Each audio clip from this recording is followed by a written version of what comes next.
Hello friends, welcome to Kannan info Tamil. நம்ம இன்னைக்கு என்ன டாபிக் பார்க்க போறோம் அப்படின்னா, இந்தியன் ஏர்ஃபோர்ஸுக்கு ரஃபேல் போர் விமானங்கள் ஒரு கேம் சேஞ்சர்னே சொல்லலாம். இந்த போர் விமானங்கள்ல இந்தியாவிற்கு தகுந்தாற் போல் ஒரு 13 மாடிஃபிகேஷன் இந்தியன் ஏர்ஃபோர்ஸ் செய்ய சொல்லியிருந்தாங்க. அதுல மிகவும் முக்கியமானது ஒரு 10 மாடிஃபிகேஷன். அது என்ன மாடிஃபிகேஷன், இதன் மூலம் இந்த ரஃபேல் போர் விமானத்தோட பலம் எப்படி அதிகரிக்குது அப்படிங்கறத பத்தி நம்ம டீடைலா இந்த வீடியோல பார்க்கலாம். நீங்க இப்பதான் நம்ம சேனலுக்கு ஃபர்ஸ்ட் டைம் வர்றீங்க அப்படின்னா நம்ம சேனலை சப்ஸ்கிரைப் பண்ணிக்கங்க. அப்படியே அந்த பெல் நோட்டிபிகேஷனை கிளிக் பண்ணி ஆல்ங்கிற ஆப்ஷனை எனேபிள் பண்ணிக்கங்க. இந்த வீடியோல நிறைய இன்ட்ரெஸ்டிங் ஃபேக்ட்ஸ் இருக்கு ஃப்ரெண்ட்ஸ், அதனால இந்த வீடியோவை ஸ்கிப் பண்ணாம கடைசி வரைக்கும் பாருங்க. இந்தியா பிரான்சிடம் இருந்து 36 ரஃபேல் போர் விமானங்களை வாங்குறதுக்கு பிரெஞ்சு கவர்மெண்ட் கூட அக்ரிமெண்ட் போட்டிருக்காங்க. இந்த அக்ரிமெண்டின் படி 26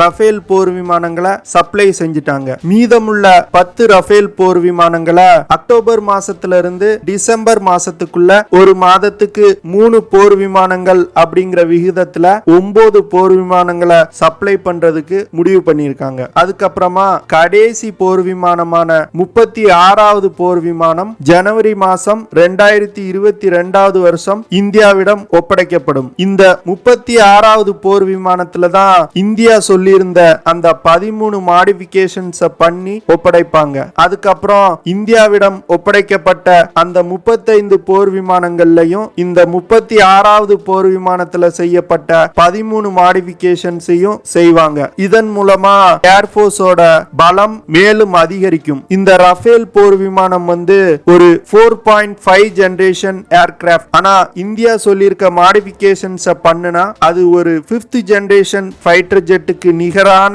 விமானமா தரம் உயர்த்தப்படும். ரஃபேல் போர் விமானம் ஒரு அதிநவீன தொழில்நுட்பம் கொண்ட விமானம் அப்படிங்கிறதுக்கு உதாரணம் இந்த ரஃபேல் போர் விமானத்தோட ஒரு ஸ்குவாட்ரன் விமானங்கள் Su-30 MKI போர் விமானத்தோட 2.5 ஸ்குவாட்ரன் விமானங்களுக்கு சமம். அதாவது 18 ரஃபேல் போர் விமானங்கள் 45 Su-30 MKI போர் விமானங்களுக்கு சமம். இது எப்படி கால்குலேட் பண்றாங்க அப்படின்னா, இந்த ரஃபேல் போர் விமானத்தோட டர்ன் அரவுண்ட் டைம் மற்றும் அதை எவ்வளவு சுலபமா மெயின்டைன் பண்ண முடியுது அப்படிங்கறத வச்சு சொல்றாங்க. டர்ன் அரவுண்ட் டைம் அப்படிங்கிறது ஒரு தடவை ஒரு விமானத்தை இயக்குனாங்க அப்படின்னா அது அடுத்த பறத்தலுக்கு தயாராகக்கூடிய நேரம் தான் டர்ன் அரவுண்ட் டைம் அப்படின்னு சொல்லுவாங்க. இந்த டர்ன் அரவுண்ட் டைம் ரஃபேல் போர் விமானங்கள்ல மிகவும் குறைவு. அதனால இந்த விமானங்கள் எந்நேரமும் போருக்கு தயாராக இருக்கும். இந்தியா இந்த ரஃபேல் போர் விமானங்கள்ல 13 மாடிஃபிகேஷன்ஸ் செய்ய சொல்லியிருக்காங்க. அதுல மிகவும் முக்கியமானது ஒரு 10 மாடிஃபிகேஷன். அது என்ன மாடிஃபிகேஷன் அப்படிங்கறத பார்க்கலாம். முதல் மாடிஃபிகேஷன் இந்த ரஃபேல் போர் விமானத்தோட M88 இன்ஜின்ல பண்ணப்பட்டிருக்கு. இந்த இன்ஜினை ஹை ஆல்டிடியூட் பகுதிகளில் பயன்படுத்துற மாதிரியும் ராஜஸ்தான் போன்ற பாலைவன பகுதிகளில் பயன்படுத்துற மாதிரியும் மாற்றி அமைக்கப்பட்டிருக்கு. இந்த இன்ஜின்ல எந்த டிசைன் சேஞ்சஸும் பண்ணல. அதற்கு பதிலா இந்த இன்ஜினை இந்தியன் ஆபரேட்டிங் கண்டிஷனுக்கு தகுந்தாற் போல் டியூன் பண்ணிருக்காங்க. இந்த இன்ஜின்ல engine condition monitoring sensors fix பண்ணப்பட்டிருக்கு. இதன் மூலமா இன்ஜினோட செயல்திறன் எப்படி இருக்குது அப்படிங்கறத நம்மளால கண்டினியூஸா மானிட்டர் பண்ண முடியும். இந்த இன்ஜினோட full authority digital engine FADEC அப்படின்னு சொல்லுவாங்க. அந்த மானிட்டரிங் சிஸ்டத்துல சில மாற்றங்களை பண்ணிருக்காங்க. இதன் மூலமா எக்ஸ்ட்ரீம் டெம்பரேச்சர்ல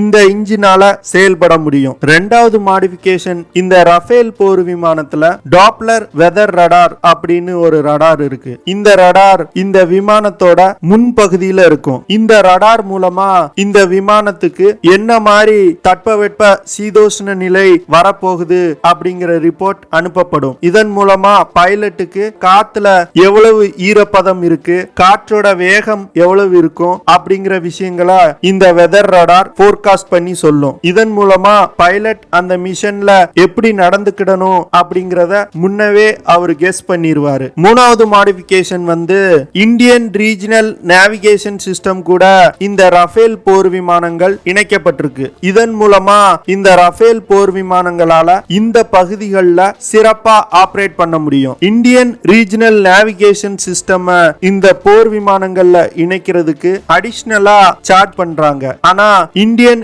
ரீஜனல் நேவிகேஷன் சேட்டலைட் சிஸ்டத்தோட இந்த போர் விமானங்கள் இணைச்சதுக்கு அப்புறம் இந்த போர் விமானங்களோட செயல்திறன்ல குறிப்பிடத்தக்க முன்னேற்றம் ஏற்பட்டிருக்கு. நாலாவது மாடிஃபிகேஷன் வந்து ரஃபேல் போர் விமானங்கள்ல எக்ஸ்ட்ரா ஃபில்டர்ட் ஆக்சிஜன் ஜெனரேட்டர் கருவி பொருத்தப்பட்டிருக்கு. இந்த ஃபில்டரை பயன்படுத்தி விமானங்கள் பறந்துட்டு இருக்கும்போது காற்றுல இருக்க ஆக்சிஜனை பிரிச்சு எடுத்து பைலட்டுக்கு சப்ளை பண்ணும். இதன் மூலமா பைலட்டுகளுக்கு அதிகமான உயரத்துல பறக்கிறதுனால ஏற்படக்கூடிய மூச்சு திணறல் ஏற்படாது. ஐந்தாவது மாடிஃபிகேஷன் இஸ்ரேல் நாட்டால் தயாரிக்கப்பட்ட ஸ்பைஸ் 1000 ஸ்மார்ட் பாம்ஸ் இந்தியாவின் அறிவுறுத்தலின்படி இந்த ரஃபேல் போர் விமானங்கள்ல இணைச்சிருக்காங்க. இதற்காக இந்த ரஃபேல் போர் விமானத்தோட சாஃப்ட்வேர் மாற்றி அமைக்கப்பட்டிருக்கு. ஆறாவது மாடிஃபிகேஷன் இந்திய தயாரிப்பு மிசைலான அஸ்த்ரா மிசைல் ரஃபேல் போர் விமானங்கள்ல இணைக்கப்பட்டிருக்கு. இந்த அஸ்த்ரா மிசைலை இணைச்சது மூலம் இந்த ரஃபேல் போர் விமானத்தோட தாக்கும் திறன் பல மடங்கு அதிகரிக்கப்பட்டிருக்கு. ஏழாவது மாடிஃபிகேஷன் ரஃபேல் போர் விமானங்கள்ல G4 லைட்னிங் பாட் இணைக்கப்பட்டிருக்கு. இந்த G4 லைட்னிங் பாட் ஒரு அமெரிக்க தயாரிப்பு. இந்த லைட்னிங் பேட 2008வது வருஷம் அமெரிக்க விமானப்படையில இணைக்கப்பட்டது. இந்த லைட்னிங் பேட் ஒரு பேட்டில் ப்ரூவன் லைட்னிங் பேட். இந்திய விமானப்படையில இருக்க அத்தனை விமானங்கள்லயும் இந்த லைட்னிங் பேட் பயன்படுத்தப்படுது. இந்த லைட்னிங் பேட் ஒரு மல்டி சென்சார் டார்கெட்டிங் மற்றும் சர்வேலன்ஸ் சிஸ்டம். இதன் மூலமா வெகு தொலைவில் இருக்கக்கூடிய டார்கெட்ஸை ட்ராக் மற்றும் ஐடென்டிஃபை செய்ய முடியும். எட்டாவது மாடிஃபிகேஷன் இந்த ரஃபேல் போர் விமானத்துல பயன்படுத்தக்கூடிய ஸ்பெக்ட்ரா EW ஸ்வீட் சிஸ்டத்தோட ரேஞ்சை இன்க்ரீஸ் பண்றது. இந்த ஸ்பெக்ட்ரா சிஸ்டத்துல நிறைய சென்சார்கள் இருக்கு. ஸ்பெக்ட்ரா EW ஸ்வீட்ல இருக்க ஒவ்வொரு சென்சார்களும் ஒவ்வொரு வேலைகளை பண்ணக்கூடியது.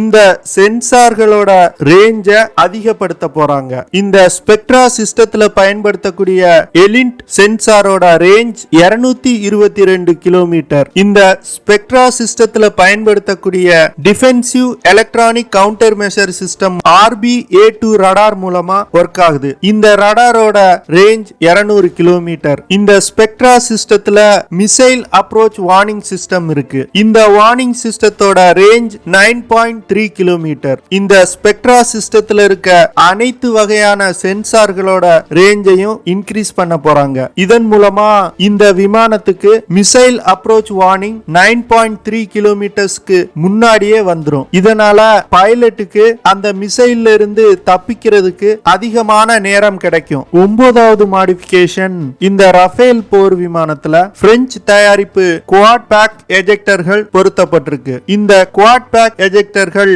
ஒரு ஸ்டாண்ட் ஆஃப் வெப்பனா பயன்படுத்தப்படும். 10வது மாடிஃபிகேஷன் இந்த ரஃபேல் போர் விமானத்துல X card fibre optical to decoy அப்படின்னு ஒரு சிஸ்டம் இணைக்கப்பட்டிருக்கு. இந்த டிகாய் சிஸ்டம் எதற்காக பயன்படுத்தப்படுது அப்படின்னா எதிரிகளால் ஏவப்படக்கூடிய சர்ஃபேஸ் டு ஏர் மிசைல்ஸ் மற்றும் ஏர் டு ஏர் மிசைல்ஸ் திசை மாற்றுவதற்காக இந்த டிகாய் பயன்படுத்தப்படுது. இந்த டிகாய் விமானத்துக்கு பின்புறம் இருந்து ஹீட் சிக்னேச்சர்ஸ் வெளிப்படுத்தும். இதன் மூலமா இந்த விமானத்தை நோக்கி வரக்கூடிய மிசைல்ஸ் திசை திருப்பப்படும். இந்த டிகாய்களை விமானம் பறந்துட்டு இருக்கும் போதே டிப்ளாய் செய்ய முடியும். அதுக்கப்புறம் அதை திருப்பி எடுக்க முடியும். இது போன்று எத்தனை தடவை வேண்டுமானாலும் நம்மளால டிப்ளாய் செய்ய முடியும், திருப்பி ரிட்ராக்ட் செய்ய முடியும். இது ரொம்ப காஸ்ட் எஃபெக்டிவான ஒரு சிஸ்டம். இதுதான் இந்த ரஃபேல் போர் விமானங்கள்ல பண்ணப்பட்டிருக்க மிகவும் முக்கியமான மாற்றங்கள். இந்த மாற்றங்கள்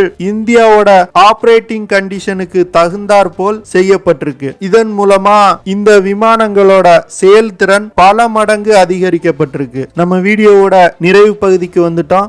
ஐ ஹோப் உங்களுக்கு இந்த விஷயங்கள்லாம் பிடிச்சிருக்கும் அப்படின்னு நினைக்கிறேன். அப்படி பிடிச்சிருந்துச்சுன்னா ஷேர் பண்ணுங்க, லைக் பண்ணுங்க, கமெண்ட் பண்ணுங்க, மறக்காம நம்ம சேனலுக்கு சப்ஸ்கிரைப் பண்ணுங்க.